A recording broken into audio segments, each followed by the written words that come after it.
So ఇక్కడ చూస్తున్నారు కదా, మన ట్రిపుల్ ఆర్ జరీ వచ్చేసి చాలా మంది మనకు ఏం అడుగుతున్నారంటే జరీ లూజ్గా వస్తుంది, దీనికి ఏమైనా టిప్స్ ఇవ్వండి అని అడుగుతున్నారు.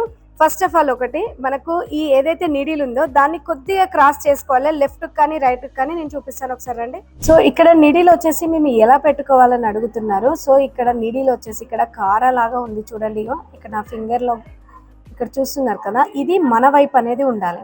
సో ఇది వచ్చేసి మన వైపు ఉన్నప్పుడు ఇలా స్ట్రైట్గా ఉంటుంది కదా, దీన్ని ఇలా కొద్దిగా క్రాస్గా అయితే అటు కానీ లేదంటే అయితే ఇటువైపు కానీ, లెఫ్ట్ రైట్కు మనం ఎటువైపు అయినా కూడా కొద్దిగా జరపచ్చు. సో మనకి ఈ 2 ఫింగర్స్ తోటి దీన్ని ఇలా పైకి అనాలి.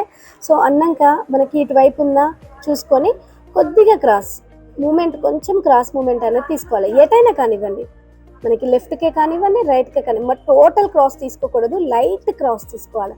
మళ్ళీ ఎందుకంటే మేడం మీరు చెప్పారు కదా వీడియోలో మేము మొత్తం క్రాస్ తీసుకున్నాము కానీ దారం చూరీలు విరిగిపోతున్నాయి అంటే మళ్ళీ ఇబ్బంది అవుతుంది. కాబట్టి కొంచెం క్రాస్, ఇక్కడ చూస్తున్నారు కదా మీ వైపుకి నేను క్రాస్ అనేది చేశాను. సో ఇలా చేసుకున్నాక మనకి టైట్ చేసుకొని ఇది ఏదైతే జరీ ఉందో, సో ఈ జరీకి కొద్దిగా ఆయిల్ స్ప్రే, ఎక్కడ అంటే ఈ ప్లేస్లో కొద్దిగా ఆయిల్ స్ప్రే కొట్టామనుకోండి, సో చాలా స్మూత్గా వస్తుంది, మనకి జరీ ప్రాబ్లం కూడా ఉండదు. సో ఇంకెందుకు ఆలస్యం, వెంటనే మన ఛానల్ని సబ్స్క్రైబ్ చేసుకోండి.